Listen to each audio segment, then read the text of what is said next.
अस्सलाम वालेकुम viewers, classroom by day के अंदर एक नई वीडियो के अंदर आप सबको खुशामदीद। व्यूअर्स, मैं ये वीडियो दोबारा अपलोड कर रहा हूँ क्योंकि मैंने जो पहली वीडियो अपलोड की है उसके अंदर आवाज़ के अंदर बहुत ज़्यादा प्रॉब्लम आ रही थी, तो मैंने इसके अंदर आवाज़ को एडजस्ट किया। व्यूअर्स, हम इस वीडियो के अंदर मैं आपको ये बताऊँगा कि मैंने किस तरह से यू वर्ल्ड के बगैर अपनी तैयारी की, और अगर आप यू वर्ल्ड करना चाहते हो तो सबसे बेस्ट अप्रोच यू वर्ल्ड करने की क्या है, मैं उसके ऊपर बात करूँगा। मैं कोशिश करूँगा इस वीडियो को जितना शॉर्ट हो सके रखूँ, क्योंकि आपका टाइम बहुत ज़्यादा इंपॉर्टेंट है।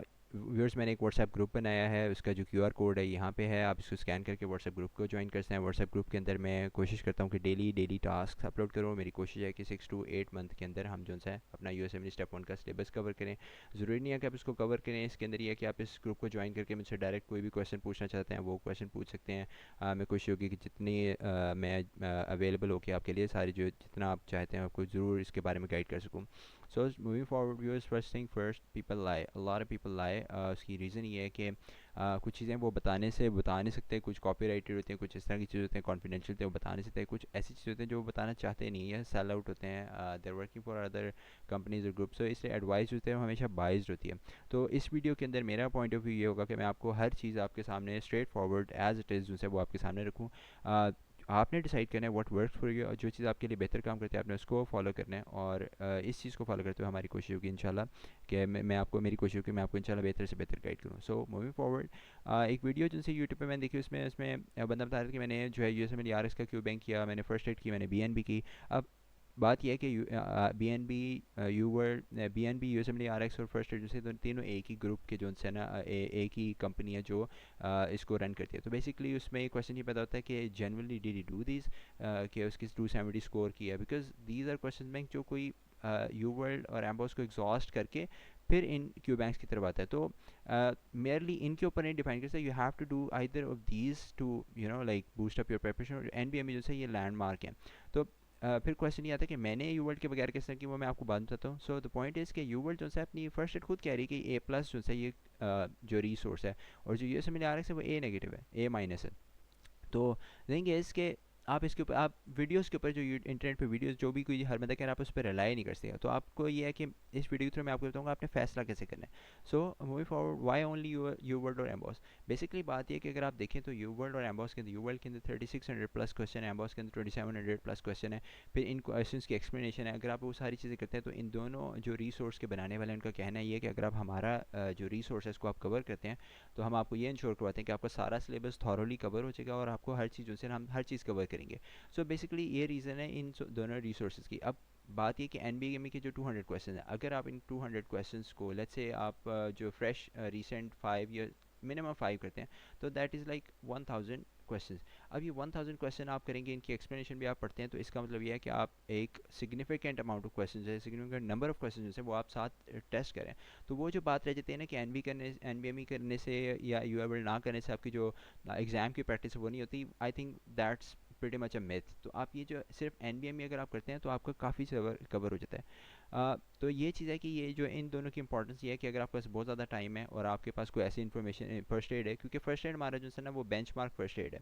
अब क्या होता है कि बहुत सारी इन्फॉर्मेशन जो फर्स्ट एड में मिसिंग होती है उसको ऑगमेंट करने के लिए या तो आप जो है मेलमन के नोट्स को यूज़ करते हैं। मेलमन के अंदर क्या करता है कि मेलमन जो है एन के अंदर से जो हाई पॉइंट्स हैं उनको लेकर, फर्स्ट एड के अंदर जो पॉइंट्स हैं उनको लेकर उसने अपने नोट्स बनाए हुए हैं। मेलमन के नोट्स की एक आप कहने की डाउन साइड ये है कि ये थॉरो नहीं है, इसके अंदर हर चीज़ कवर नहीं की हुई। हर चीज़ जो है वो मोस्टली जो चीज़ है ना, सारे जो टॉपिक्स हैं उनको फर्स्ट एड ने कवर किया, बट कुछ चीज़ें हैं जो टॉपिक, कुछ पॉइंट्स हैं जो फर्स्ट एड के अंदर मिसिंग है, तो वो आपको मेलमन के नोट से मिल जाता है क्योंकि वो उसने एन से लिया।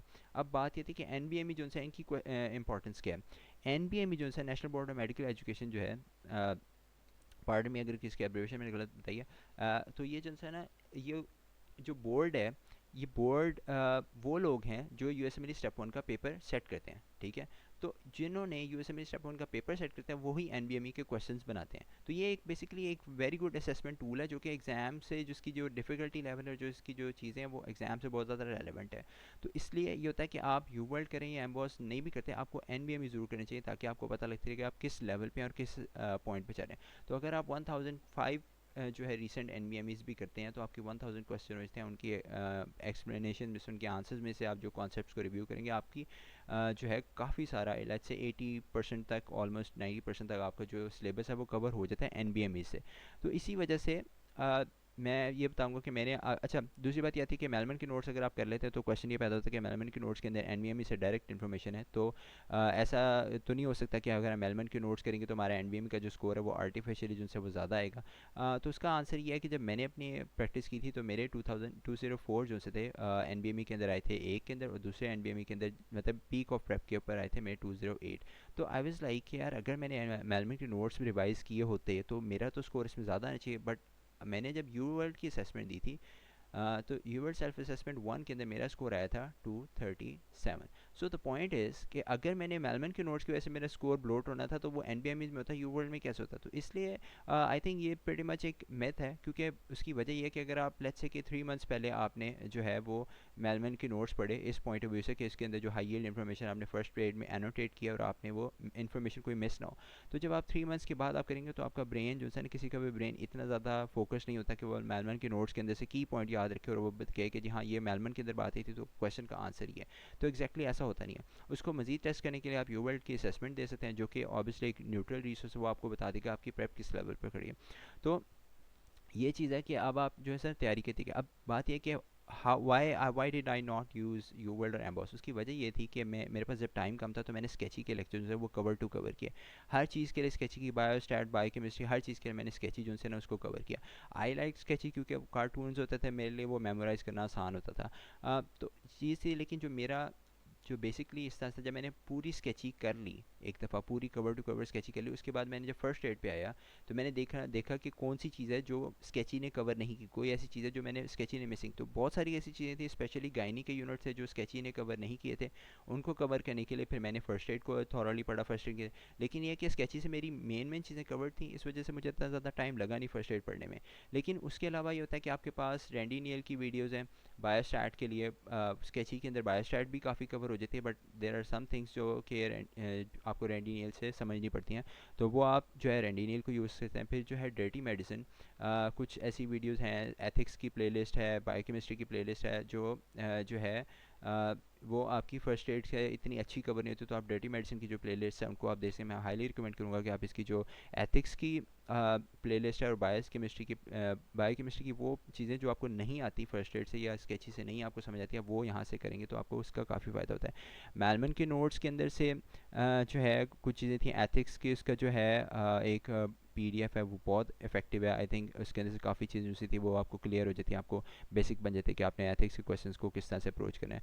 तो ये दोनों चीज़ें जो है वो बड़ी अहम है। बट द पॉइंट इज़ कि आपका मेन रिसोर्स जो है वो लैंडमार्क या बेंचमार्क आपका जो वो फर्स्ट एड होगा, और आपका जो मेन असेसमेंट टूल है वो एनबीएमईज होने चाहिए।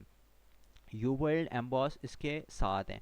तो मैंने जब ये सारी चीज़ें कर ली, उसके बाद जब मैंने यू वर्ल्ड थोड़ा सा खोल के चेक करना चाहा तो मैंने ये चीज़ नोटिस की कि यू वर्ल्ड के अंदर मेरी एनर्जी ज़्यादा लग रही थी, मुझे क्वेश्चन स्टैम्प पढ़ने में टाइम लग रहा था। हालांकि जो चीज़ें थी, जो जो उसके आंसर्स थे, वो सारी इन्फॉर्मेशन मैंने स्केची फर्स्ट एड और इन सारी चीज़ों से कवर कर ली थी, तो इस वजह से मुझे यू वर्ल्ड करने की ज़रूरत नहीं पड़ी। दूसरी बात यह है कि मेरा बिलीव ये है कि अगर आप यू वर्ल्ड अपनी जो प्रेप है उसके बिगनिंग में करते हैं, फर्स्ट पास में करते हैं, तो I think that's not a good idea. उसकी वजह यह है कि एक चीज़ है, यू वर्ल्ड आपको डायरेक्ट क्वेश्चन थ्रो करता है और आपसे एक्सपेक्ट करता है कि आप आंसर्स उसके दें। जब आप फर्स्ट पास करेंगे, इवन सेकंड पास भी कर रहे हैं, तो बात ये कि जब आपको एक चीज़ का पता ही नहीं है, एक कॉन्सेप्ट को आपको पता ही नहीं है, तो आप उसका टेस्ट कैसे दे सकते हैं? मतलब मैं आपको एक चीज़ का पहले से कहता हूँ जी मुझे इसका टेस्ट दो, और अगर तुम्हें नहीं आएगा तो मैं उसके आंसर्स तुम्हें बताऊँगा, याद करूँगा। It does not work like that. तो उसके लिए मेरी रिकमेंडेशन ये, आप अपनी फ़र्स्ट एड लें। फर्स्ट एड के अंदर से जो है कोई भी टॉपिक आप पढ़ते हैं, आप बीएनबी के लेक्चर देते हैं, आप स्केची लेक्चर देते हैं, या कोई भी लेक्चर आप देखते हैं, फर्स्ट एड के अंदर से जब आप वो सिलेबस कवर करते हैं, तो आई रिकमेंड कि आप जो मेलमन के नोट्स हैं साथ वो ओपन करें। उसके अंदर आप देखें कि आप जो कोई मिसिंग इन्फॉर्मेशन है उसको आप फर्स्ट एड में एनोटेट करें। और उसके अलावा यू वर्ल्ड का एक जो है टूल है सर्च। आप सर्च को इसके ऊपर जब आप क्लिक करेंगे तो क्या होगा कि आपके सामने एक सर्च पेज आ जाएगा। यहाँ पे आप लेट्स से आपने वाइटामिन पढ़े, आप यहाँ पे लिखें वाइटामिन ए। जब आप वाइटामिन ए लिखेंगे तो इस यू वर्ल्ड के सारे जो डाटाबेस है उसके अंदर वाइटामिन ए के रिलेटेड जो भी इन्फॉर्मेशन होगी ना वो आपके सामने आ जाएगी। आप क्वेश्चन स्टेम ना पढ़ें, आप ऑप्शंस ना पढ़ें, आप डायरेक्ट जो है वो डिस्क्रिप्शन पे जाएं या एक्सप्लेनेशन पे जाएं। आप एक्सप्लेनेशन पे जाके इसके अंदर जो जो टेबल्स हैं, जो पिक्चर्स हैं, आप उनको अंडरस्टैंड करें, उनके उसके अंदर जो चीज़ आपको रेलेवेंट लगती है आप उसको फर्स्ट एड के ऊपर एनोटेट करें। वो एनोटेट करने के बाद क्या होगा, आपके अंदर फर्स्ट एड के अंदर जो मिसिंग इन्फॉर्मेशन होगी, जो आपकी यू वर्ल्ड के अंदर से कवर हो रही होगी, वो सारी चीज़ें आपकी जो आपकी फर्स्ट एड है वो कवर हो जाएगी।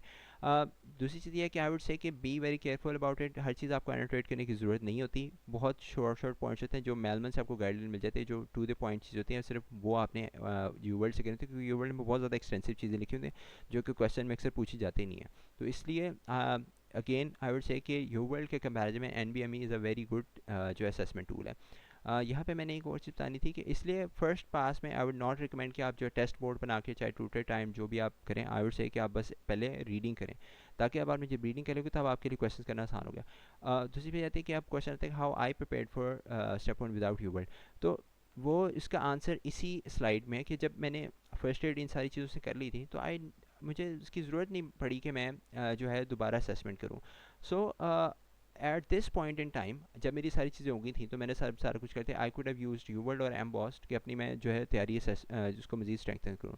बट द थिंग इज़ कि इतना ज़्यादा टाइम जो ऐसा लगाना मुझे अच्छा लगा नहीं, क्योंकि स्टेप वन जब पास है तो मैंने एक और वीडियो के अंदर आपको बताया हुआ है, उसका मैं यहाँ पे देता हूँ कि जिसके अंदर मैंने बताया कि आपको कितने क्वेश्चन जो है वो करेक्ट करने होते हैं।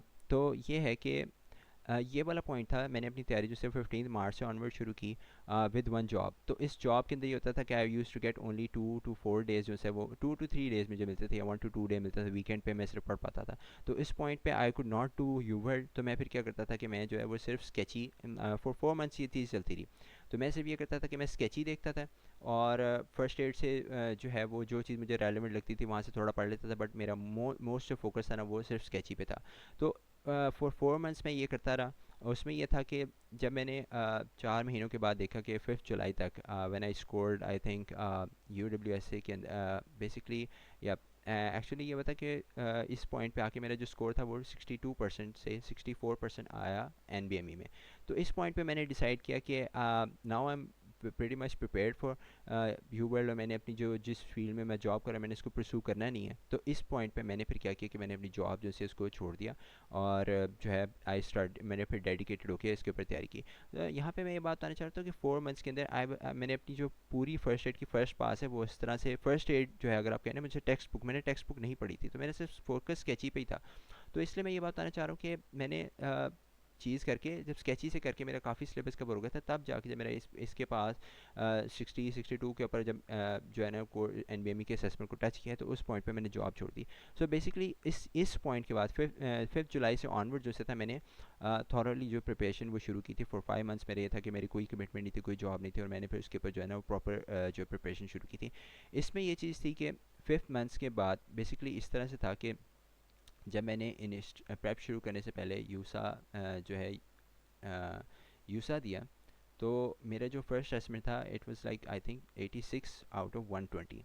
ठीक है, फर्स्ट इनिशियली ये था 60 आउट ऑफ 120 जब मैंने बिल्कुल तैयारी शुरू की थी इस पॉइंट पे 1-2 महीने के बाद। देन इट गॉट टू 86 जब मैंने जॉब छोड़ दी। तो 86 पे आके आई रियलाइज्ड कि अगर मैं इसको स्कोर को कन्वर्ट करता हूँ तो आपको 107 टू 108 जो है ना करेक्ट चाहिए आउट ऑफ 120, ताकि आपका पासिंग स्कोर 194 आ जाए। ये यूसा के असेसमेंट के बता रहा हूँ कि अगर आप यूसा के अंदर आपके 107 108 करेक्ट होते हैं तो आपका यूसा 1 के अंदर तो आपका बन जाता है ऑलमोस्ट 194 बन जाता है। तो जब मेरे इतना स्कोर आ गया था ना 86 पे, तो आई वाज लाइक यार आई एम क्लोज। अब मैं ये है कि मैं डेडिकेटेड होकर जब तैयारी शुरू करता हूँ तो मैं जो है अपनी जो है असेसमेंट को फर्दर करता हूँ। फिर यहाँ पे था कि अक्टूबर के शुरू में almost I was getting around 62 to 64 तक मैं जो है ना ये इसके ऊपर आना शुरू हो गया था जो है इस पे। सॉरी अगर मैंने ये बताया कि 5 जुलाई पे मैं था, 5 जुलाई पे आई वाज स्ट्रेचिंग 60, तो इस पॉइंट पे आके आई वाज स्ट्रेचिंग 62 64। ठीक है, तो 62 64 वाज वेरी गुड इस पे बेसिकली इसके दरमियान में।